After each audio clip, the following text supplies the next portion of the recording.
Superfast में हूं आपके साथ अदिति मिश्रा।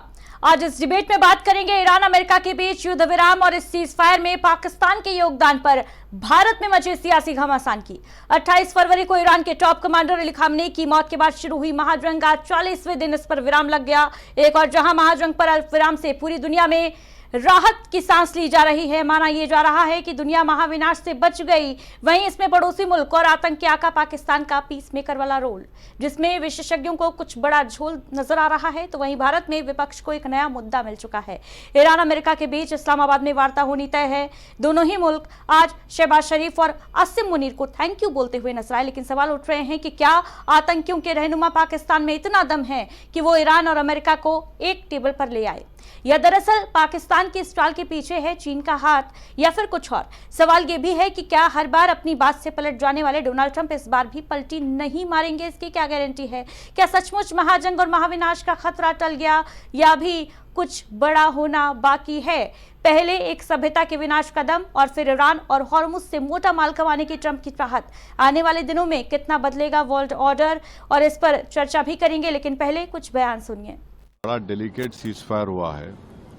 एक स्टॉक टेकिंग और रिव्यू करने की जरूरत है मोदी सरकार को कि आखिर भारत वो रोल क्यों अदा नहीं कर सका जो तारीखी तौर पर हम अदा करते आए हैं, और प्रधानमंत्री क्यों गए इजराइल को, और जबकि नेतन्याहू को भारत आना था, वहां पर प्रधानमंत्री जाकर जो मैसेज गया है कि हम उनके साथ खड़े हैं।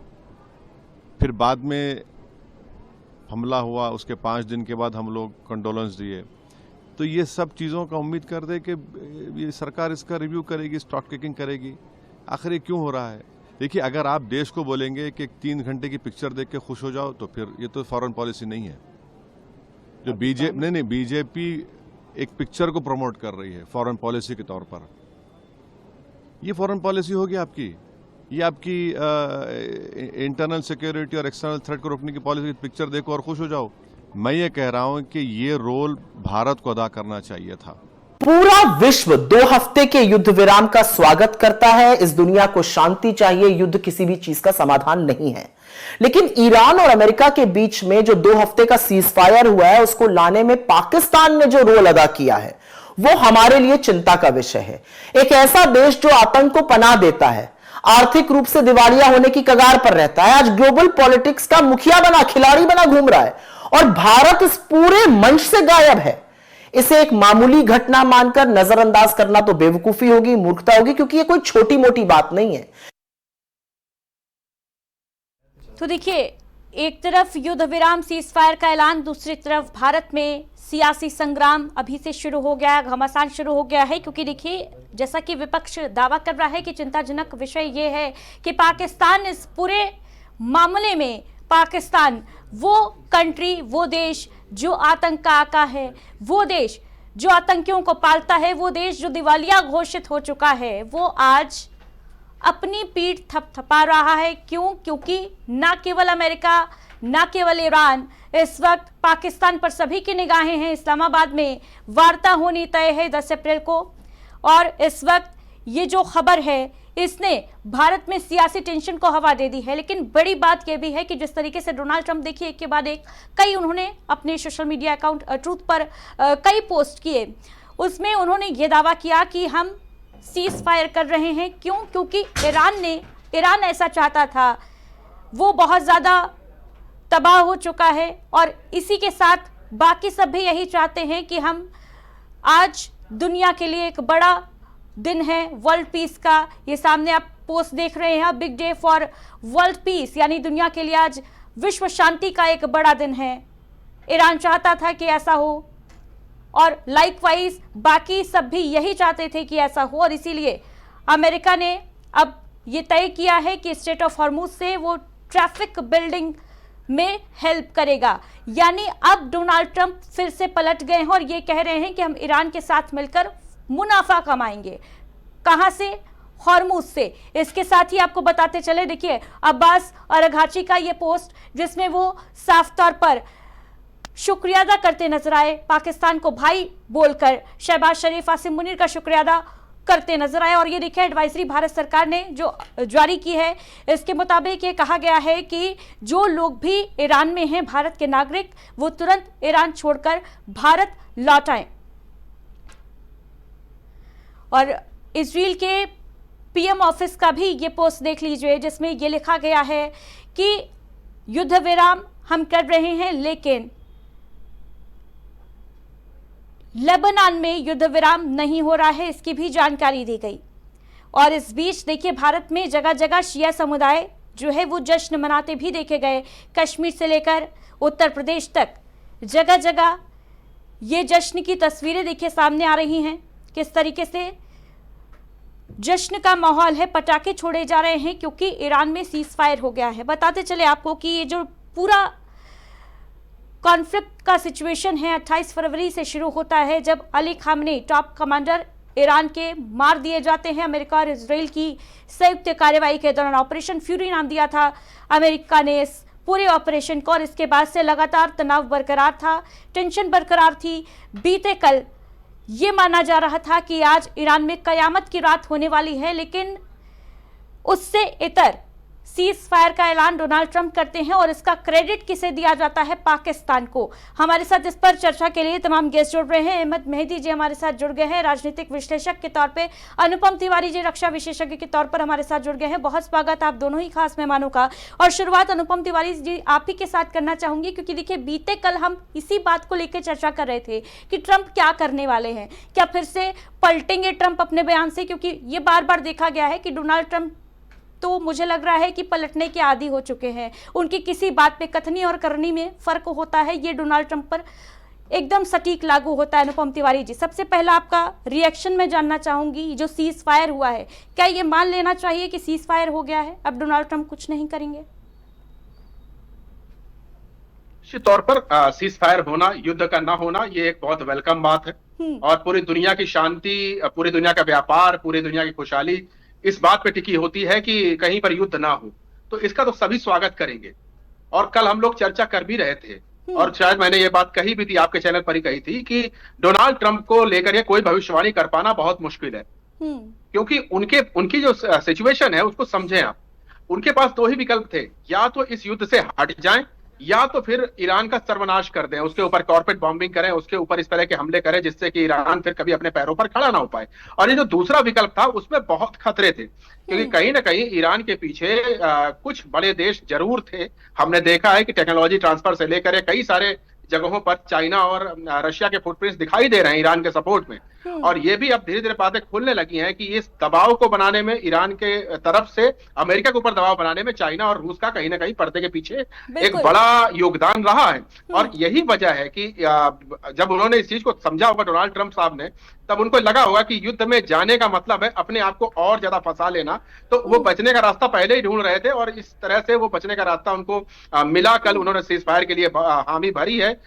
इसमें कई सारे देश, सिर्फ पाकिस्तान का नाम ना ले, पाकिस्तान के साथ टर्की और कुछ देश और हैं जिन्होंने पर्दे के आगे भूमिका निभाई, वही रूस और चीन जैसे देश जिन्होंने पर्दे के पीछे भूमिका निभाई है कि कम से कम बातचीत की टेबल पर तो आई है। और ये निश्चित तौर पर जी किसी भी युद्ध से किसी समस्या का समाधान नहीं होता है। तिवारी जी, आप कह रहे हैं कि बाकी कंट्रीज ने पर्दे के पीछे भूमिका निभाई है, लेकिन सामने कौन आया है? पाकिस्तान। वो पाकिस्तान जो आतंकियों का आका माना जाता है, और भारत में इसको लेकर सियासत भी शुरू हो गई है कि पाकिस्तान इतना बड़ा रोल, इतनी बड़ी भूमिका निभा ले रहा है, भारत कैसे पीछे रह गया है?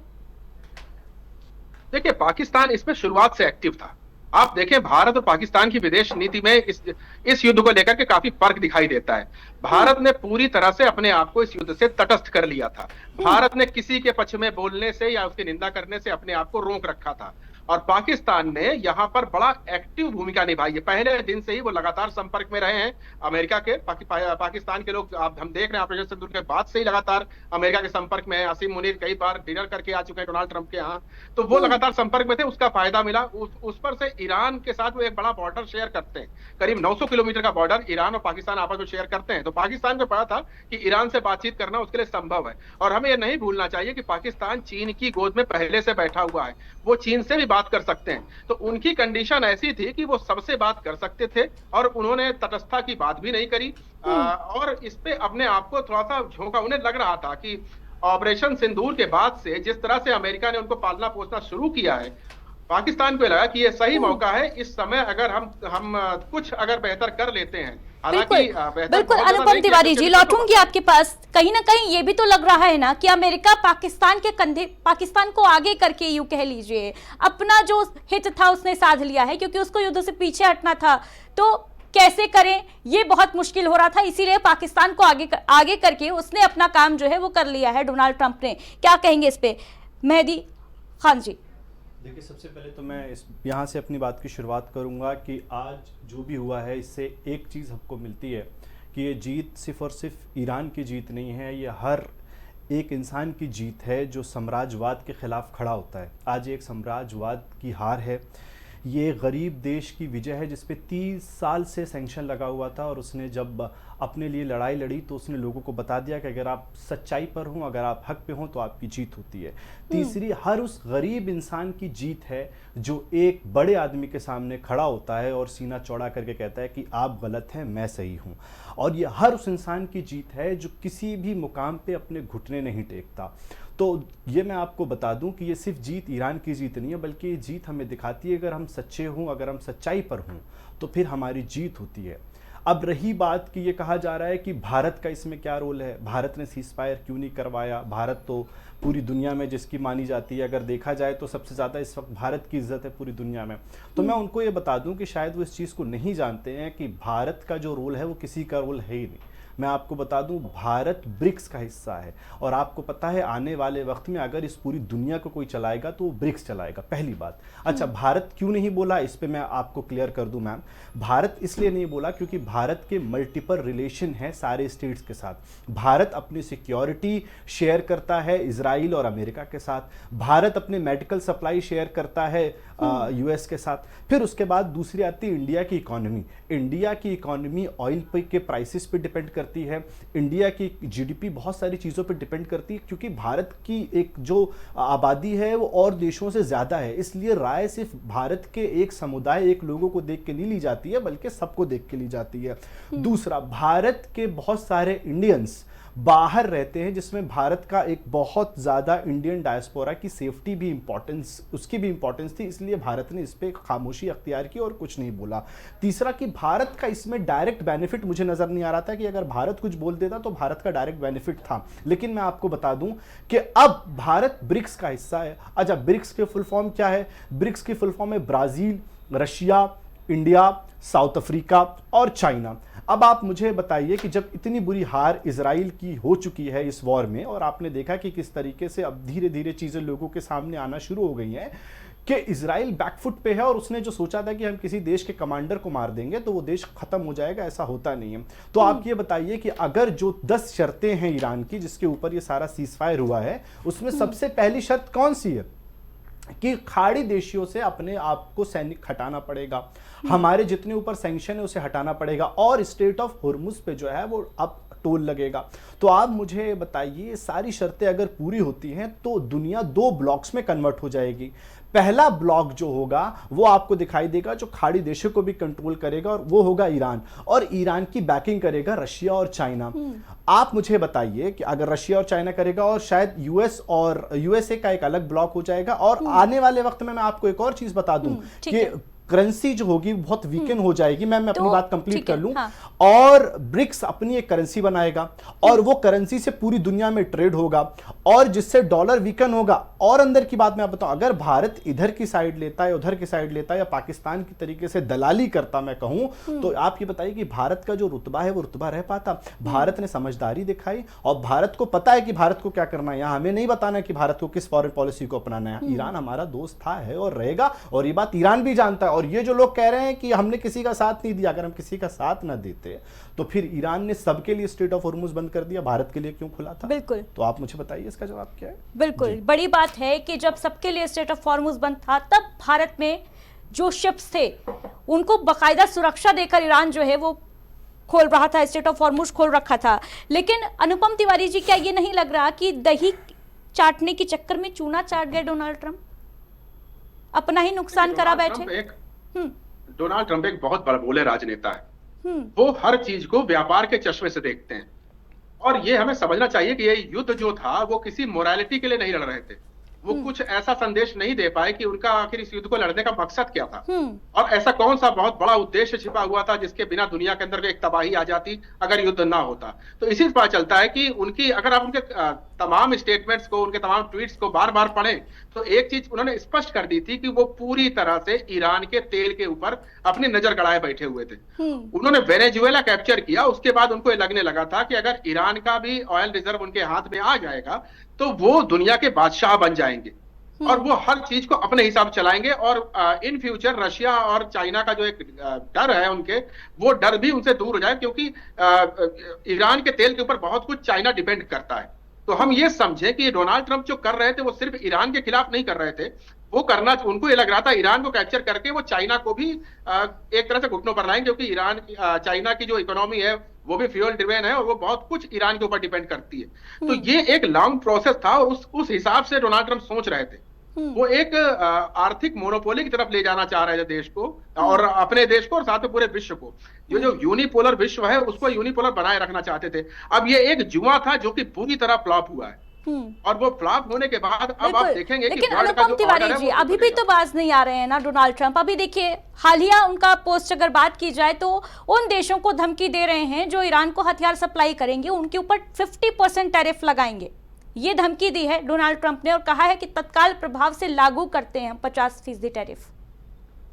देखिए एक चीज तो हमको ये समझनी चाहिए कि जो युद्ध विराम की बात हुई है वो कब तक सस्टेन रह पाती है, ये भी एक देखने वाली बात होगी। क्योंकि अमेरिका का ये इतिहास रहा है, वो जब भी बातचीत की टेबल पर आता है उसके अगले ही दिन वो एक बड़ा युद्ध छेड़ देता है। और डोनाल्ड ट्रंप की ये फितरत रही है कि वो बातचीत का बात शुरू करते हैं और उसके बाद बॉम्बिंग शुरू कर देते हैं, चाहे पिछले साल का 12 दिन का वॉर रहा हो, चाहे इस बार का ये वॉर रहा हो 40 दिनों का।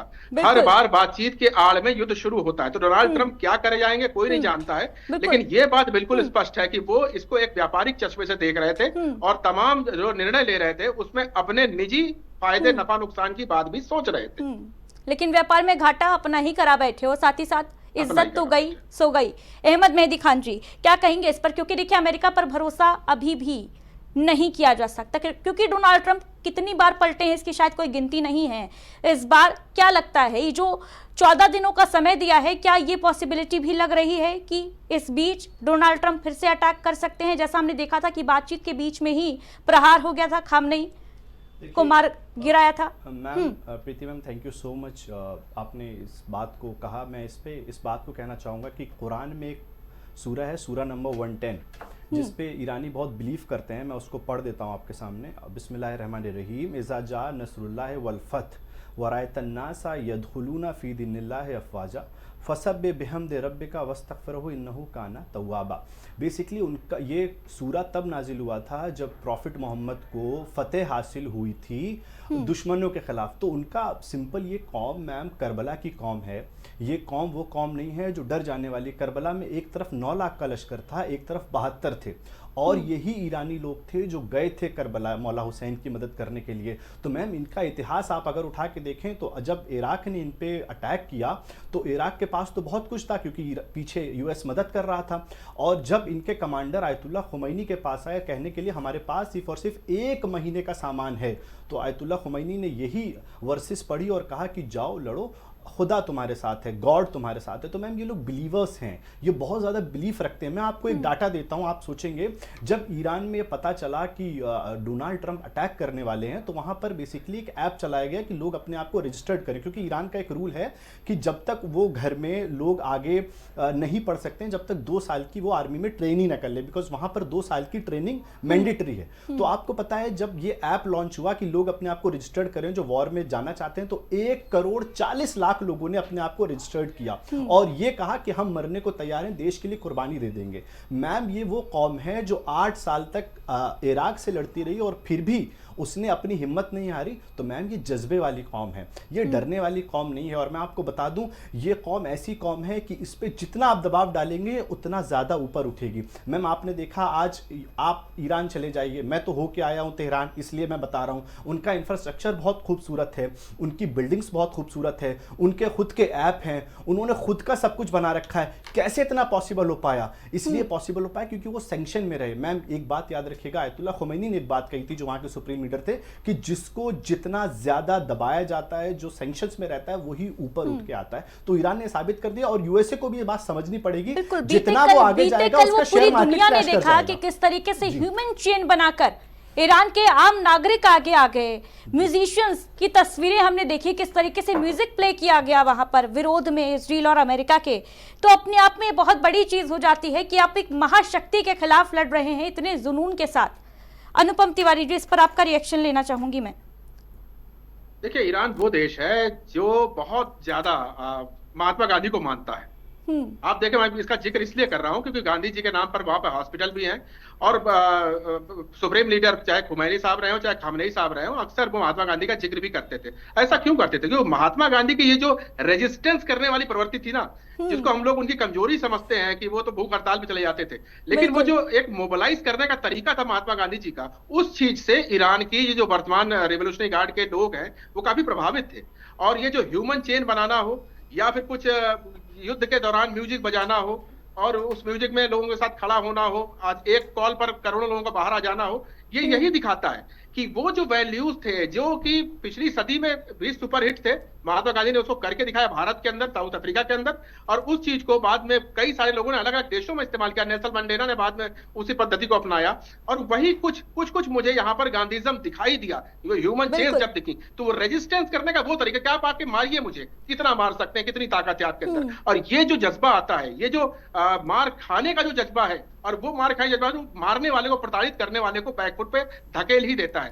हमने देखा अंग्रेजों की जो कॉलोनीज थी उनके अंदर ये महात्मा गांधी का ये जो तरीका था रेजिस्टेंस करने का, हम हथियार तभी उठाएंगे जब हमारे ऊपर बहुत ज्यादा दिक्कतें आ जाएंगी, और हथियार न उठाने को हमारी कमजोरी न समझा जाए। ये जो आवाम की ताकत है ये बहुत बड़ा रोल प्ले करती है। इस युद्ध ने ये दिखा दिया है कि जंगे हथियारों से ज्यादा जीती नहीं जाती हैं, जंगे हौसलों से जीती जाती हैं। बिल्कुल, जंगे हौसलों में जीती जाती है और ईरान ने अपना हौसला जो है वो दिखा दिया है पूरी दुनिया को। लेकिन देखिए, पीट हेग्सेथ का बयान सामने आ रहा है। उन्होंने कहा है कि ईरान ने सीज फायर की भीख मांगी थी।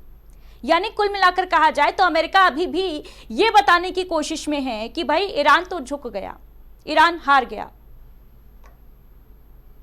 देखिए, अमेरिका की तरफ से बयान आएंगे, इस तरह के बयान आएंगे क्योंकि वो बौखलाए हुए हैं, उनको जवाब भी देना है। डोनाल्ड ट्रंप को मिड टर्म इलेक्शंस भी फेस करने हैं। अगर सीनेट में या कांग्रेस में उनका बहुमत चला गया तो उनको बहुत ज्यादा दिक्कतें आने वाली हैं।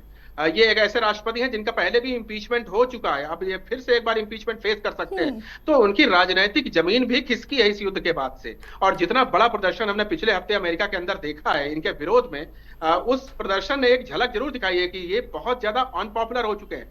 अब ये जो बयान आ रहे हैं, चाहे सेक्रेटरी का हो या फिर डोनाल्ड ट्रंप के खुद के ट्वीट्स हो, वो मुझे फ्रस्ट्रेशन में ज्यादा दिखाई दे रहे हैं। वो यही दिखाई दे रहे हैं कि अब उनके पास कुछ कहने को नहीं है, तो कभी वो अपनी जीत की घोषणा करते हैं, कभी ये कहते हैं कि हमने सब कुछ पा लिया ईरान के साथ युद्ध में, कभी वो कुछ भी बोलते, कभी अपने दोस्तों को चेतावनी देते हैं, कभी नेटो को तोड़ने की बातें करते हैं। तो ये एक उनकी सोची समझी रणनीति है, एक एम्बिग्विटी क्रिएट करने की एक ये उनकी बहुत पुरानी परंपरा रही है कि हर जगह पर एक कंफ्यूजन क्रिएट कर दो और उसी कंफ्यूजन को बाद में एक भुना लो जब भी मौका मिले। तो वो उसी पॉलिसी पे चलना शुरू कर चुके हैं। इन स्टेटमेंट्स को जानबूझकर दिलवाया जा रहा है ताकि पूरे विश्व में एक तरह बिल्कुल अनुपम तिवारी जी, ये समझना मुश्किल है कि दुनिया को कंफ्यूजन में डालने की कोशिश करें या खुद ही कंफ्यूज हैं एक्चुअली में। अहमद मेहदी जी, पाकिस्तान की भूमिका किस तरीके से देख रहे हैं आप? क्योंकि पाकिस्तान इस वक्त हीरो की भूमिका में नजर आ रहा है, जो 39 दिन तक जो युद्ध चला उसके बाद पाकिस्तान को लोग थैंक यू बोल रहे हैं, चाहे वो ईरान हो चाहे वो अमेरिका हो, और ये कहा जा रहा है कि पाकिस्तान ने तो देखिए युद्ध विराम करवा दिया, सीज फायर करवा दिया। देखिए मैम, सबसे पहले तो मैं ये बता दूं कि पाकिस्तान कोई हीरो वीरो नहीं है। जो लोग उसको बोल रहे हैं तो ये समझ लें, जितने भी लोग बोल रहे हैं, यही पाकिस्तान था जो ट्रम्प के पीछे खड़ा होकर कह रहा था इन्हें नोबेल पीस प्राइज मिलना चाहिए। तो पाकिस्तान की भूमिका क्या है आप यहां से समझ लीजिए कि कौन से बहुत बड़ा इन्होंने तीर मार डोनाल्ड लिया। ट्रम्प का पपेट। हाँ, पपेट, बिल्कुल। तो ये बहुत बड़ा आप समझ रहे हैं। इस पे तो मैं चाहता हूं कि मैं अपने विचार ना रखूं तो बेहतर है। मैं आपको इसके आगे की चीजें बता सकता हूं कि पाकिस्तान कौन सा देश है, सब जानते हैं कि वहां चले गए डिनर करने, उसके बाद फिर उनको नोबेल पीस प्राइज मिलना चाहिए और उसके बाद वॉर रुकवा रहे हैं। तो ये होते कौन है वॉर रुकवाने वाले, और ये हैं कौन? मैं आपको बताता हूं। एक्चुअल में जिसने इसमें भूमिका निभाई है तो वो चाइना है। चाइना ने इस पे पूरा योगदान किया और चाइना ने इसको रुकवाने की कोशिश की। दूसरी चीज मैं आपको बता दूं, ये वॉर रुकने की सबसे बड़ी वजह क्या है मैम? ये वॉर रुकने की सबसे बड़ी वजह है शेयर मार्केट। अगर ये वॉर और ऊपर चलता तो पूरा शेयर मार्केट क्रैश हो जाता, और जिस दिन यूएस का शेयर मार्केट क्रैश होता उस दिन यूएस की इकोनॉमी खत्म हो जाती। तो मैम ये कहना कि पाकिस्तान ने वॉर रुकवा दी, नहीं, सारा मसला ट्रेड का है, सारा मसला ऑयल प्राइसेस का है। और तीसरी बात आप मुझसे सुन लीजिए, क्यों की स्टेट ऑफ हॉर्मुज से 25% ट्रेड होता है, पूरा बहरीन का, कुवैत का, यूएई का। तो अगर ये वॉर ज्यादा लंबी चलती तो उनका ट्रेड फेल हो जाता। तीसरी बात आप मुझसे और सुन लीजिए कि यूएई में पूरा फाइनेंशियल हब है यूएस का और इजराइल का, और अगर वो लोग यूएई पे अटैक कर रहे थे बार बार ईरान, और ईरान तो ये कह रहा था कि हम किसी भी नागरिक को छुएंगे नहीं, क्योंकि ये लड़ाई हमारी किसी नागरिक के साथ नहीं है, बल्कि हमारी यूनाइटेड, आप पढ़ लीजिए इंटरनेशनल लॉ तो आपको पता चलेगा, इंटरनेशनल लॉ भी यही कहता है कि अगर आपके देश पे किसी ने पहले आक्रमण किया है तो आप पे पूरा हक है कि आप जो है उसको पूरी तरीके से तबाह कर दें, क्योंकि उसने पहले आप पे आक्रमण किया है। तो ईरान पे के सुप्रीम लीडर को शहीद कर देना, और यहाँ पे वो इंटरनेशनली फ्री हो गए। उन्होंने उनके जितनी सिक्योरिटीज थी उस पर अटैक किया, उनके जितनी भी चीजों थी। उसके बाद मैम जब इतना प्रेशर आया, उसका प्रेशर आने के बाद जाके आप देखिएगा कि वाइस प्रेसिडेंट यूएस के जाते हैं हंगरी, और हंगरी जाने के बाद वो सारी चीजों को कंप्लीट करते हैं। आप जेडी वेंस क्या कर रहे हैं हंगरी में? ये मैम ये कहना कि पाकिस्तान की भूमिका थी, मैम पाकिस्तान कौन सा मुल्क है, इसकी कौन सी भूमिका है? ये खुद जब अफगानिस्तान में क्या भूमिका ये मानी जा सकती है? बच्चे शहीद हो गए और वो कह रहे हैं कि हम क्या पाकिस्तान की ये भूमिका मानी जा सकती है कि आसिम मुनीर चाय पीते हैं डोनाल्ड ट्रंप के साथ, पपेट हैं डोनाल्ड ट्रंप के, तो डोनाल्ड ट्रंप क्योंकि अपनी किरकिरी नहीं करा सकते थे इसीलिए पाकिस्तान को आगे कर दिया और कह दिया कि भाई पाकिस्तान ने हमसे गुजारिश की, विनती की कि भैया आप युद्ध विराम कर दीजिए, इसलिए हम सीज फायर कर रहे हैं। मैम सीधी सीधी बात है, वर्ल्ड बैंक से उनको लोन चाहिए। अब अगर कोई चंदा मांगने जाएगा तो आप उसे ऐसे ही तो चंदा दे नहीं देंगे, तो उन्होंने कहा भाई चंदा लेना है तो भाई अब हम तो हमारे अंदर तो बहुत गुरूर है, हमारे अंदर तो बहुत घमंड है। अगर हम कहेंगे कि ठीक है वॉर रुक रहा है तो पूरी दुनिया में हमारी किरकिरी होगी, और हो भी रही है। आज आप देख लीजिए जिस तरीके से डोनाल्ड ट्रंप के बड़बोलेपन से आज यूएस की धज्जियां उड़ी हुई हैं। मैम आज यूएस पूरी दुनिया में अपने आप को जो उसने इज्जत कमाई थी उसने एक रात में खो दी है। और याद रखिएगा हिस्ट्री को याद किया जाएगा, ऐसा नहीं है कि आप ये समझ ले कि हिस्ट्री डिलीट कर दी जाएगी। मैम इस हिस्ट्री को याद किया जाएगा कि करबला वाले ईरान के अंदर कैसे थे कि उन्होंने इतने बड़े, और 40 हमारे यहां मैम कहा जाता है कि 40 दिन की बड़ी अहमियत है, इसीलिए 40वां रखा जाता है। 40 दिन, आज 40 दिन हुए आयतुल्ला खामनाई की शहादत को, और उन्होंने 40 दिन में यूएस को घुटनों पे लाके बता दिया कि हम क्या हैं और आप क्या हैं, और इसने ये दिखाया कि अगर आप सही रास्ते पे हो तो आपको कोई डरा नहीं सकता। तो मैम ये तो वर्ल्ड बैंक पे भीख मांगने गए थे, अमेरिका ने इनको काम पकड़ा दिया। तो ये कहना कि हम बहुत बड़े यहाँ पे हम बाजीगर हैं और हमने इतना बड़ा काम कर दिया, मैम इन सब चीजों पे मैं चर्चा ही नहीं करना चाहता, क्योंकि पाकिस्तान की छवि पूरी दुनिया जानती है। वॉर करने वाले वॉर कैसे, बिल्कुल दुनिया पाकिस्तान की छवि जानती है, लेकिन अफसोस कि भारत के जो विपक्षी दल हैं उनको समझ में नहीं आती है शायद। खैर ये पॉलिटिकल बातें हो गई। अनुपम तिवारी जी, सीज फायर का पड़ाव है, अब 14 दिन के बाद इस्लामाबाद में वार्ता होनी तय है। हालांकि ये कहना मुश्किल है कि उस बीच में डोनाल्ड ट्रंप क्या करेंगे क्या नहीं करेंगे, लेकिन कौन सी ऐसी शर्तें आपको नजर आ रही हैं जिन पर टकराव हो सकता है अभी भी? देखिए कई सारी शर्तें हैं, बहुत सारी शर्तें हैं, और जो 10 शर्तें रखी हैं ईरान ने, उन शर्तों पर बातचीत होगी और हर एक शर्त पर नेगोशिएशन होगा। ये नहीं कहा जा सकता कि ईरान की सारी शर्तें मान ली जाएंगी। हाँ, ये ईरान की बहुत बड़ी जीत है कि उसकी शर्तों पर बात हो रही है, अमेरिका की शर्तों पर बात नहीं हो रही है। मुझे लग रहा है कि बीच का रास्ता पहले ही निकाल लिया गया है कि हॉर्मुज सबसे बड़ा एक कंटेंशन था, मोड ऑफ कंटेंशन था, जिससे पूरे मिडिल ईस्ट का व्यापार प्रभावित हो रहा था, पूरी दुनिया की एक ऊर्जा सुरक्षा प्रभावित हो रही थी। हॉर्मुज के अंदर ईरान की पकड़ और मजबूत हो जाएगी, और ये बहुत बड़ा एक ईरान के लिए प्लस पॉइंट होगा, क्योंकि अगर हॉर्मुज उसने अच्छी तरह से पकड़ लिया, जो पहले नहीं, 40 दिन पहले हॉर्मुज पे ईरान की पकड़ नहीं थी, ईरान का केवल टेरिटोरियल वाटर वहां पर था, तो ईरान उसकी सुरक्षा करता था। लेकिन अब हॉर्मुज पूरी तरह से ईरान की गिरफ्त में है और ईरान अपने हिसाब से वहां पर चीजों को चलाएगा, और ये एक बहुत बड़ी विजय है उसकी, और इसके ऊपर ईरान कंप्रोमाइज नहीं करने वाला है। अब बाकी चीजें जैसे ईरान हरजाना मांग रहा है, सबको पता है कि हरजाना कोई नहीं देने जा रहा है आपको। हाँ, ये है कि अलग अनुपम तिवारी जी, डोनाल्ड ट्रंप का अभी पोस्ट मैंने देखा था, उसमें उन्होंने साफ तौर पर लिखा है कि वो अपना इंफ्रास्ट्रक्चर जो है वो बनाए और हम नहीं, उसका जो है according to international law, ma'am हाँ, यहाँ पे मैं कहना चाहूंगा हर्जाना देंगे उन्हें। बिल्कुल, ये इंटरनेशनल पोस्ट लॉ ये डोनाल्ड कहता ट्रंप का आया है, है। इंटरनेशनल लॉ ये कहता है, जो यूनाइटेड नेशंस ने चार्टर बना रखा है, उन्होंने चार्टर इसलिए बनाया गया था वर्ल्ड वॉर 2 के बाद, क्योंकि वहां कंडीशन अप्लाई थी। मैं यहाँ पे अनुपम तिवारी जी, मैं बड़ी रिस्पेक्ट करता हूँ आपकी, लेकिन शायद यहाँ पे मैं इनको करेक्ट कर दूं कि यूनाइटेड नेशंस ने कहा है कि अगर आप किसी देश पे अटैक करते हैं और पहले अटैक करते हैं, तो अगर उस देश में जितनी उसमें बर्बादी होगी उसका हर्जाना देना पड़ेगा। मैम ये कोई वो नहीं है कि उन्होंने मांगा है, ये यूनाइटेड नेशंस के यूएन की सुन कौन रहा है अहमद जी? यूएन के इस वक्त कौन सुन रहा है? ये भी एक बड़ा सवाल है, क्वेश्चनेबल है। अनुपम तिवारी जी, एक्चुअली मेरी बात पूरी नहीं हुई है, मैं वहीं पर आ रहा था कि हर्जाना उस रूप में नहीं दिया जाएगा। हॉर्मुज में ईरान की पकड़ को मजबूत रखा जाएगा और पूरा व्यापार ईरान की मर्जी से चलेगा और ईरान वहां से अपनी कमाई कर लेगा और अमेरिका ये कहेगा कि यही आपका हर्जाना है और इस तरह से, और उसको उसमें मुझे नहीं लगता कि ईरान को कोई मुश्किल होने वाली है। ईरान उसको इसको एक्सेप्ट करेगा। तो हर्जाना वैसा हर्जाना नहीं मिलेगा कि आप कोई देश को जाकर के पैसे दे, आपको व्यापार के थ्रू दे जाएगा। और एक बड़ी चीज होने वाली है कि ईरान के सैंक्शंस हट जाएंगे। अगर ईरान के सैंक्शंस हटते हैं तो ये मान लीजिए ईरान इस क्षेत्र में, खासतौर पर मिडिल ईस्ट में, सबसे तेज विकसित देश आपको अगले 1 दशक में दिखाई देगा, क्योंकि ईरान के अंदर वो कैपेबिलिटी है, लेकिन वो सैंक्शंस की वजह से काफी बेचारा एक घेरे के अंदर बंद था। अब वो सैंक्शन अगर हटते हैं, और मुझे लगता है कि हट जाएंगे सैंक्शंस, अगर सैंक्शन हटते हैं तो ईरान को आप इस क्षेत्र में, इनफैक्ट सऊदी अरेबिया से भी बड़ा प्लेयर देखेंगे और वहां पर पूरे मिडिल ईस्ट में। अब इजराइल और ईरान का ये जो वार है, ये तो चलता रहेगा जब तक, मुझे लगता है कभी कई दशकों तक इजराइल अगर अपने आदतें नहीं सुधारता है तो ये चलता रहेगा। लेकिन मुझे अभी डाउट ये है कि डोनाल्ड ट्रंप हो चाहे इजराइल हो, इनके जो पुराने कारनामे ऐसे रहे हैं कि वो 14 दिनों तक रुके रहेंगे, कोई बड़ा हमला नहीं करेंगे। बात तो यहां तक हो रही है, ईरान ये भी एंटिसिपेट कर रहा है कि जो वार्ता के नाम पे बुलाया जा रहा है इस्लामाबाद में, हो सकता है वहीं पर वार्ताकारों को असैसिनेट करवा दिया जाए। तो एक ये माहौल जरूर है कि इन्होंने जब भी वार्ता की बात कही है तब इन्होंने कोई खेल खेला है, चाहे बॉम्बिंग करवाई हो।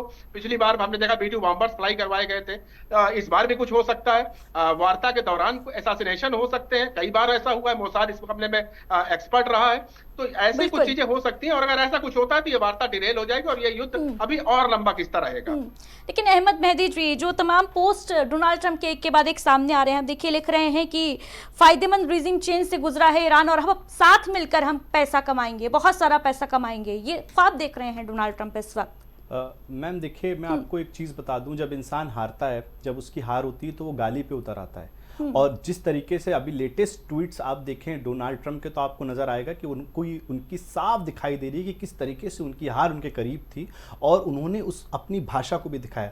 रही बात, क्योंकि डोनाल्ड ट्रंप एक बड़े बिजनेसमैन थे प्रेसिडेंट बनने से पहले, तो फिर वो अब इसको कन्वर्ट करते हैं कि हाँ मिल के पैसा कमाएंगे। उसका भी रीज़न मैम ये है क्योंकि बहुत ज़्यादा यूएस ऑलरेडी इस वॉर में खो चुका है। कितने मिलियन डॉलर का, अभी मैं आपको बताऊँ, ईरान ने उनके एक ऐसे उस पर मार दिया था जो शायद 500 करोड़ डॉलर्स का था, जिसमें वो पूरी तरीके से सारी मिसाइलों को रोकते थे। तो जितना जबरदस्त तरीके से उनके चाहे फाइटर जेट्स को मार देना या इतना मिलियन डॉलर का लॉस हो गया, और सिर्फ इसलिए कि उन्हें एक देश को उन्होंने वादा किया था कि ठीक है तुम लड़ाई करो, हम तुम्हारे साथ हैं। तो ये चीजें उन्हें दिखाई दे रही, उन्हें दिखाई दे रहा है कि यूनाइटेड स्टेट्स कोई हमारी कंट्री जैसा नहीं है कि वो बेसिकली पूरी तरीके से फेडरल स्ट्रक्चर में है।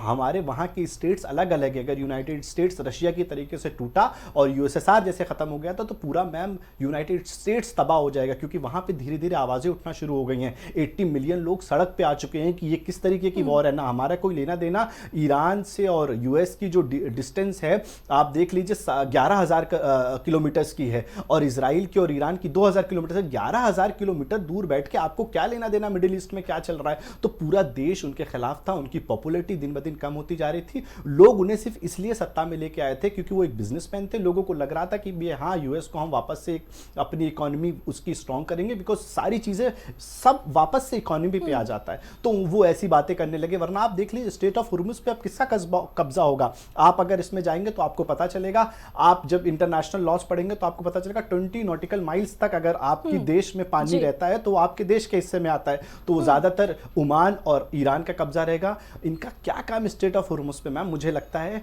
कि अब ये पूरा फोकस क्यूबा पे करेंगे, पूरा फोकस ग्रीनलैंड पे करेंगे, वेनेजुला पे करेंगे। मुझे लगता है इन्हें मिडिल ईस्ट से वापस से निकलना पड़ेगा, क्योंकि इन्होंने बहुत ज्यादा यहाँ पे हार के तो नहीं लग रहा। देखिए पोस्ट में लिखा है डोनाल्ड ट्रंप ने कि न्यूक्लियर डस्ट जो है उसको खोद कर निकालेंगे ईरान के साथ मिलकर। क्या माना जाए इस मैसेज से, अनुपम तिवारी जी? इस पर आपका कमेंट लेना चाहूंगी मैं।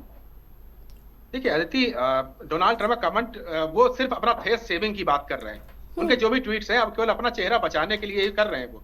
अब कोई उनसे पूछेगा, कल को वो कांग्रेस को, सीनेट को जब फेस करेंगे तो उनसे पूछा जाएगा, और वहां पे पूछना शुरू हो चुका। अमेरिका के पत्रकार पूछ रहे हैं कि आपको आखिर हासिल क्या हुआ और आपका ऐसा कौन सा उद्देश्य था जो वहां पर इस युद्ध से पूरा हो गया है। आप पहले दिन से यूरेनियम चिल्ला रहे थे, परमाणु बम चिल्ला रहे थे, कोई परमाणु बम तो आपको मिला ही नहीं वहां पर। आप ये साबित नहीं कर पाए कि उन्होंने 70% 80% यूरेनियम इनरिच कर लिया जिससे कि अब वो परमाणु बम बना सकते हैं। ऐसा आपके पास कोई सबूत नहीं है। उनसे पूछा जाएगा कि आप एक पायलट को रेस्क्यू करने के लिए 155 हवाई जहाज लेकर के क्यों गए थे, आप ऐसा क्या कर रहे थे वहां पर कि आपको एक पायलट रेस्क्यू करने के 155 एयरक्राफ्ट चाहिए। यानी कि बहुत कुछ हुआ इस युद्ध में और अभी तक बहुत सारी चीजें क्लियर नहीं हुई है। धीरे धीरे आपको पता चलेगा कि इस युद्ध की आड़ में डोनाल्ड ट्रंप खेल क्या खेल रहे थे। ये सब, ये परमाणु की बात करना, यूरेनियम की बात करना और एटम बम को खोद के निकालेंगे, ये सब बकवास है। और ये सब बकवास सिर्फ अपने फेस को बचाने के लिए कही जा रही है। असली खेल किसका था? तेल का था या कुछ और था? ये अभी आना बाकी है, साफ होना, स्पष्ट होना बाकी है। अहमद मेहदी जी, रिएक्शन इस पर आपका क्या है? मैम, मैं बस इतना कहूँगा कि ये बेसिकली लड़ाई और दो लोगों के बीच की थी, जिसमें मुझे लगता है कि यूएस ने अपने आप को इन्वॉल्व करके अपना नुकसान करा लिया। और मैं इतना कहूँगा कि बात अगर ऑयल की होती तो मुझे नहीं लगता है कि इसमें इतना इन्वॉल्वमेंट बनता, क्योंकि वेनेजुला को हासिल करके यूएस ने बहुत ऑलरेडी रिजर्व को अपने हाथ में ले लिया था। मैम, यूएस का जो प्रॉब्लम है ईरान के साथ, वो आज का नहीं है, वो बहुत पुराना है। और उसी चीज़ को उन्होंने सोचा था कि हम अगर इस वॉर में एंटर करेंगे और हम उनके सुप्रीम लीडर को शहीद कर देंगे तो फिर उसके बाद सारा कब्जा हमारा हो जाएगा, क्योंकि सुप्रीम लीडर के बाद कोई नहीं बचता है देश में जो देश को चलाए। लेकिन सुप्रीम लीडर ने अपनी शहादत से पहले इस देश को 31 ब्लॉक्स में कन्वर्ट कर दिया था। तो यूएस इस चीज़ को समझ नहीं पाया था। दूसरी चीज़ जो यूएस से बहुत बड़ी गलती हुई कि ईरान को पता था उस पर कभी भी अटैक हो सकता है, उसने 45 साल तक इस वॉर की तैयारी की। आज आप देख लीजिए, पूरे ईरान के नीचे बंकर्स हैं, मतलब एक तरफ ऊपर ईरान है, नीचे बंकर्स हैं, और उस बंकर्स में अभी कुछ नहीं तो 10% मिसाइल यूज हुई है, 90% उनके स्टॉक में है। तो जो देश 45 साल तक अपने आप को तैयार कर रहा था, यूएस इस चीज से बेखबर था। रही बात कि क्या उन्हें ऑयल मिल सकता है, तो मैं आपको बता दूं, ये ईरान का जो इंफ्रास्ट्रक्चर है, पूरा जो उनका स्ट्रक्चर है, वो पूरा पहाड़ी देश है, मतलब हर तरफ पहाड़ है। तो ईरान पे मिलिट्री उतारना सबसे बड़ी कमजोरी बन जाता है, क्योंकि वहां से निकलना बहुत मुश्किल है, हर तरफ पानी है। और ईरान की जो बाउंड्री है वो बहुत ज्यादा अलग तरीके से है। ये और कोई देश नहीं कि आप चले जाएं और वापस आ जाएं। तो मुझे लगता है कि यहां पर जो पूरा एजेंडा था, वो अपनी पूरी पुरानी नफरत को, पूरी पुरानी जो उनकी लड़ाई थी उसको सोचा था कि हम तबाह कर देंगे, बर्बाद कर देंगे। लेकिन यूएस और इजराइल, और सबसे बड़ा इजराइल का नुकसान हुआ मैम, क्योंकि इजराइल तो रिजीम भी नहीं चेंज कर पाया। उसके बाद अब नेतन्याहू का आगे पॉलिटिकल करियर क्या होगा ये पूरा दुनिया देखेगी। क्योंकि आप ये देखिए कि दो लोगों में बात हो रही है, कहां पे? इस्लामाबाद टॉक्स में, इजराइल उसमें नहीं है। तो आप ये सोचिए, जो बेसिकली मेन है उसी को इन लोगों ने टॉक से बाहर निकाल रखा है। तो मुझे ऐसा लगता है कि अब आने वाले जो समय होगा उसमें हमें बहुत सारी चीजें देखनी होंगी, क्योंकि अब पॉलिटिकल डायस्पोरा में बदलेगा, दुनिया ब्लॉक्स में चेंज हो जाएगी। और अगर दुनिया ब्लॉक्स में चेंज हुई तो रशिया, चाइना, ये फिर से पावरफुल हो जाएंगे। और मुझे नहीं लगता है कि यूएस कभी वापस से चाहेगा इस चीज को। बिल्कुल। अनुपम तिवारी जी, इजराइल की अगर बात कर लें तो अभी तक इजराइल ये मानने के लिए तैयार नहीं था कि हम युद्ध विराम करेंगे, लेकिन अब उसका जो पोस्ट आया है कि लेबनान के अलावा हम युद्ध विराम घोषित कर रहे हैं ईरान के साथ, तब तक युद्ध विराम रहेगा जब तक कि कोई अटैक नहीं होता है उधर से। क्या ये माना जाना चाहिए कि अमेरिका ने इजराइल का साथ छोड़ दिया है? ये युद्ध के विराम की सबसे खास बात यही रही है कि इजराइल लगातार ये कोशिश करता रहा है कि अमेरिका इस युद्ध में बना रहे। इजराइल की इस कोशिश में लगातार लगा हुआ था। इजराइल ने न सिर्फ इस इलाके में बल्कि अमेरिका के अंदर भी अपनी लॉबीज को बहुत ज्यादा एक्टिवेट कर रखा था कि किसी भी तरह करके अमेरिका इस युद्ध में बना रहे। और अमेरिका अगर इस युद्ध में बना रहेगा तो निश्चित तौर पर ईरान मिलिटरीली हार सकता है, ऐसा इजराइल का कैलकुलेशन था। तो अब यही कैलकुलेशन उसका थोड़ा गड़बड़ हो गया है, क्योंकि अमेरिका की भी ये उम्मीद नहीं थी कि युद्ध इतना लंबा चल जाएगा और उसको बिलियंस ऑफ डॉलर्स का नुकसान होगा। उसके इतने जो आर्म्स फैक्ट्री है, उसकी जो दुनिया भर में हथियार सप्लाई करती है, उसके हवाई जहाजों गिरते हुए देखेगी दुनिया, और ये देखेगी कि अमेरिकन हथियार जिनके ऊपर बड़ा बड़े दावे किए जाते हैं, जिन एयर डिफेंस सिस्टम्स के ऊपर बड़े बड़े दावे किए जाते हैं, वो ईरान किस तरह से उड़ा रहा है, उनको हाथों पे रख करके फायर की जाने वाली मिसाइलों से एयरक्राफ्ट को गिरा रहा है। तो ये सब चीज दुनिया ने देखी। तो ये जो हथियार लॉबी थी, इसका क्रैक होना अमेरिका के लिए एक बहुत बड़ा सेटबैक था। अमेरिका को अपने हथियार बेच रहे हैं, वो अभी भी बेचेगा, वो तमाम देशों को भेजेगा। यही तो उसका पुराना एक रहा है बहुत पहले से, सेकंड वर्ल्ड वॉर के बाद से वो लगातार युद्ध करवाता है और फिर दोनों पक्षों को हथियार बेचता है। तो ये हथियार लॉबी वहां पे, अब उसके हथियार लॉबी को चकनाचूर होते हुए दुनिया ने देखा है। तो ये एक बहुत बड़ा सेटबैक था, और ये सेटबैक इनडायरेक्टली इजराइल के ऊपर भी आ रहा था। तो इजराइल के सामने तो अब ये बहुत बड़ी समस्या है कि वो अपने सर्वाइवल के लिए लड़ेगा। तभी आप देखें कि इस युद्ध विराम में एक शर्त अमेरिका ईरान ने रखी है कि लेबनान सहित तमाम जगहों पर युद्ध विराम हो, लेकिन इजराइल मानने को तैयार नहीं है। तो अभी भी मुझे शंका है कि ये युद्ध विराम पाकिस्तान की तरफ से जो पोस्ट आया, जो पाकिस्तान ने पोस्ट किया, प्रधानमंत्री की तरफ से जो पोस्ट आया पाकिस्तान के, उसमें भी साफ तौर पर इस बात का जिक्र था कि लेबनान में भी युद्ध विराम होगा, लेकिन वहां पर इजराइल ने मना कर दिया कि हम लेबनान में युद्ध विराम के लिए एग्री नहीं हैं। अनुपम तिवारी जी, क्या लगता है लड़ाई किस और अब रुक कर सकती है? क्या इसे माना जाए कि महाजंग जो है वो खत्म हो गई है, एक बहुत बड़े जो तबाही थी उससे दुनिया बच चुकी है, या फिर आगे कुछ और देखने को मिल सकता है? अभी देखिए अदिति, जिस तरह कल शाम तक का माहौल था और कल शाम के पहले तक जिस तरह के ट्वीट्स अमेरिका से आ रहे थे राष्ट्रपति ट्रंप के और तमाम अन्य डिग्नेटरीज के, उससे तो लग रहा था कि वाकई में एक मानवता के लिए बहुत बड़ी त्रासदी होने जा रही है। और ये एक अच्छा ही हुआ कि वो त्रासदी नहीं हुई। आज तब जब सुबह हम उठे तो हमें कोई सभ्यता खत्म हुई नहीं दिखाई दी, हमें ईरान नक्शे पर दिखा और ईरान जीत का जश्न मनाता हुआ दिखा। तो ये एक बहुत बड़ी बात थी, एक ऐसी बात थी जिसका इंतजार मन ही मन पूरी दुनिया कर रही थी कि किसी भी तरह करके इस युद्ध को शांत किया जाए, क्योंकि इस युद्ध से मरने वाले तो भले ही वहां के लोग थे, लेकिन उसका इफेक्ट पूरी दुनिया पे पड़ रहा था। अब चाहे पाकिस्तान हो, चाहे इजराइल हो, चाहे भारत ही क्यों ना हो, सबके स्टेक्स कुछ ना कुछ इस युद्ध में लगे हुए हैं। हम कितना भी कहें कि हमारा तो कोई रोल ही नहीं, वहां पर सबका रोल है, क्योंकि सब जुड़े हुए हैं। तो जब सब जुड़े हुए हैं तो सबको कष्ट भी हो रहा था। तो युद्ध बंद हुआ, ये बहुत ही ईश्वर का शुक्रिया अदा करना चाहिए। लेकिन अब युद्ध कब तक बंद रहेगा इसको प्रेडिक्ट कर पाना बहुत मुश्किल है, क्योंकि इजराइल की जो फितरत रही है वो दुनिया ने पिछले 50-60 सालों में देखी है। युद्ध बंद होने के बाद भी इजराइल अटैक्स करता है, और लेबनान में कल युद्धबंदी के तुरंत बाद जो अटैक हुआ वो इस साथ दर्शा रहा है कि आज भी कई ऐसी तस्वीरें सामने आई अनुपम तिवारी जी अटैक्स की। अहमद मेहदी जी मैं कह रही हूँ कि आज भी ऐसी कई तस्वीरें सोशल मीडिया पर सामने आ रही हैं जहां पर दावा किया जा रहा है कि अभी भी अटैक करने में लगा हुआ है इजराइल। अहमद मेहदी जी, देखिए मैम, मैं आपको बता दूं कि अब इस वॉर के बाद क्या होगा, क्योंकि मिडिल ईस्ट में इतनी बुरी हार मिली है यूएस को और इजराइल को, तो वो अब खामोश तो नहीं रहेंगे। उन्होंने पिछले कई सालों में जो काम किया वो ये काम किया कि इराक में एक ट्रूप तैयार किया ISIS के नाम से, अफ़गानिस्तान में तालिबान को उन्होंने तैयार किया। इस तरीके से वो मिडिल ईस्ट को कंट्रोल करते थे, अपने ट्रूप्स तैयार करके, अपनी चीज़ों को फंडिंग देके। मुझे लगता है यहाँ पे डायरेक्ट यूएस ने इन्वॉल्व करके अपने आप को डैमेज कर लिया है। तो मुझे लगता है इस वॉर के बाद जहाँ तक वो ये कोशिश करेंगे कि हम ईरान की इंटेलिजेंस को कमज़ोर करके, जो पुराने समय से वो लोग करते आ रहे हैं, अपने मुसाद एजेंट के ज़रिए या उसके ज़रिए अपने एलाई को मजबूत करेंगे। पहली चीज़ तो ये। दूसरी चीज़ ये कि मैम अब इजराइल को अपनी इंटेलिजेंस को और स्ट्रॉन्ग करना पड़ेगा, क्योंकि जो उनका अनुमान था इस वॉर से पहले, वो अनुमान पूरी तरीके से फेल दिखाई दिया। रिजीम चेंज के बजाय आज ईरान में आप पेट्रोलिज्म देखिए और हाई चला गया। लाखों लोग सड़क पे हैं, और लाखों लोग सड़क पे होने की बात ये समझ में आ रही कि उन्होंने कोशिश ये की थी कि कुर्दिश एक शहर है जहां पे उन्होंने लोगों को हथियार सप्लाई किए कि आप आओ, देखा कुर्दिश जैसी सड़क पे बाहर निकले, लोगों ने उनको पकड़ लिया। तो पेट्रोलिज्म बहुत हाई है ईरान का, और इस वक्त ईरान के सबके अंदर जोश है, जज्बा है। तो इजराइल इस चीज को भाप नहीं पाया। आज पूरी दुनिया में इजराइल जासूसी करता है अपने पेगासस सॉफ्टवेयर के जरिए, उनका इंटेलिजेंस दुनिया में माना जाता है, पूरी दुनिया उनके सॉफ्टवेयर खरीदती है। आपका फोन रिकॉर्ड करना, आप इजराइल के पास जाइए, वो आपको पूरे रिकॉर्डिंग दे देंगे। तो जिसकी इंटेलिजेंस इतनी हाई हो, आज उसकी इंटेलिजेंस खत्म हो गई। दूसरी चीज, अब जो यूएस सब दावा करता था कि सबसे खूबसूरत हथियार हमारे पास है, उस देखा कि इस वॉर में किस तरीके से उनके जितने भी हथियार थे, जितने भी फाइटर जेट थे, वो सब। तो मुझे ऐसा लग रहा है कि इस वॉर के बाद कभी भी इजराइल और यूएस डायरेक्ट नहीं आएंगे। वो ये कोशिश करेंगे हम अपने एलाई, हम अपने ट्रूप्स को स्ट्रॉन्ग करें। इसके लिए वो वापस से सीरिया को, क्योंकि सीरिया तो उनके पूरे कब्जे में, आप देख लीजिए कितनी हैरत की बात है, जिसके ऊपर कभी $10 करोड़ का इनाम रखा था, आज उसको सीरिया का इन्होंने प्राइम मिनिस्टर प्रेसिडेंट बना दिया। तो मुझे ऐसा लगता है कि वापस से जो इनके एलाई देश हैं वहां से अपने ट्रूप्स को स्ट्रॉन्ग करेंगे और ईरान को अंदर से कमजोर करने की कोशिश करेंगे, और उसके बाद ही ये मिडिल ईस्ट में एंटर कर पाएंगे। इससे पहले तो कोई चांस नहीं। लेकिन अनुपम तिवारी जी, जिस तरीके से यूएसए की साख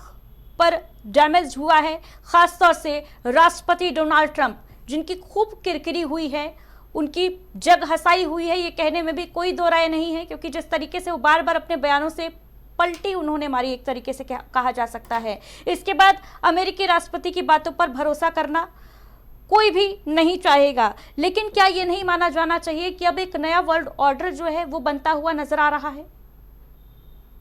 देखिए, मैं अहमद जी की बात से सहमत हूं, और इस बात पे मुझे भी कोई शक नहीं है कि जो ट्रूप्स हैं, जो आतंकवादी संगठन है जिनको अमेरिका और इजराइल फंड करते रहे हैं, उनको एक बार फिर से एक्टिव कराएगा ये।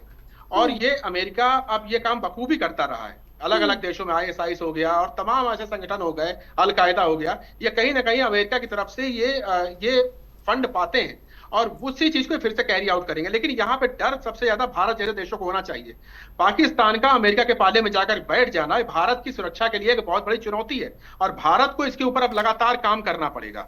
लगातार अपने टर्म्स अमेरिका के साथ इस तरह रखने पड़ेंगे ताकि वो पाकिस्तान का इस्तेमाल भारत के खिलाफ कभी ना करे, या अपने उन ट्रूप्स का, अपने आतंकवादी संगठनों का इस्तेमाल भारत के खिलाफ ना करे। तो ये एक बहुत बड़ी चीज है, ये एक बदलाव आप देखेंगे। ये हम वापस 2000 के सन के पहले के जो समय में हुआ करता था, कुछ वैसा ही हम एक बार फिर पुनरावृत्ति हो सकती है। दूसरी चीज, डोनाल्ड ट्रंप की जहां तक आपने बात करी, डोनाल्ड ट्रंप पूरी तरह से फंसे हुए हैं। डोनाल्ड ट्रंप के सवाल पूछे जा रहे हैं, लगातार पूछे जा रहे हैं, और हमने ये भी देखा है कि डोनाल्ड ट्रंप ने इस तरह की बातें कही हैं जिससे कि उनके जबरदस्त एलाइज फ्रांस हो, इंग्लैंड हो, इटली हो, ये सारे एलाइज, नेटो टास्क मेंबर्स, ये सब अब डोनाल्ड ट्रंप से दूर हटने की कोशिश कर रहे हैं। प्रेसिडेंट मैक्रोन तो बार बार अब इस चीज के कह रहे हैं कि डोनाल्ड ट्रंप की बातें नहीं सुननी चाहिए, इस तरह के वो इंडिकेशन दे रहे हैं। इंग्लैंड का ये हाल है कि इंग्लैंड अपने आप को खुद कह रहा है कि अब हमने ब्रेक्सिट करके गलत किया था, हमें वापस अमेरिका को छोड़ करके वापस यूरोप के साथ मिलना चाहिए। कुछ ऐसी जुगत लगाने में वहां के प्रधानमंत्री बातें करने लगे। तो ये वर्ल्ड ऑर्डर तो चेंज हो ही रहा है, ये साफ दिख रहा है कि एक जो यूनिपोलर वर्ल्ड था, जो अमेरिका के इशारे पर चलता था, उसमें बदलाव आएगा। लेकिन ये बदलाव किस तरह से आ रहा है, ये भी गौर करने की बात है। हथियार लॉबी की मैंने बात कही थी, अगर अमेरिका के हथियार नहीं बिकेंगे तो किसके बिकेंगे? चाइना के बिकेंगे, क्योंकि चाइना को इस यहाँ पर दुनिया ने देखा है कि चाइना ने बिना अपने हथियारों का प्रदर्शन किए भी अपने हथियारों के को सामने नहीं लाया, लेकिन उसने ऐसी इंटेलिजेंस, ऐसी टेक्नोलॉजी, ऐसे तमाम सपोर्ट सिस्टम्स ईरान को दिए कि जिससे ईरान इस युद्ध को जीत पाया। तो ये इस टेक्नोलॉजी की तरफ अब लोग भागेंगे, तमाम देश भागेंगे। भारत जैसे देशों के लिए इसमें एक बहुत बड़ी अपॉर्चुनिटी है कि ये जो टेक्नोलॉजिकल वार जो हो रहे हैं, इसमें भारत एक बड़ी भूमिका निभा सकता है, अपनी एक बड़ी मार्केट क्रिएट कर सकता है, जो कि अब शुरू किया है भारत ने। तो ये एक नया वर्ल्ड ऑर्डर सेटअप होने की तरफ ही इशारा है। और ये बाइपोलर होगा या मल्टीपोलर होगा, क्या रशिया फिर से एक बड़ा चैलेंज बन के उभरेगा, या सिर्फ चाइना वर्सेस अमेरिका ही रहेगा? 39 दिन जो वॉर चली है, इसमें सबसे ज्यादा फायदा तो रशिया को ही होता हुआ नजर आया है आर्थिक तौर पर, अगर बात की जाए।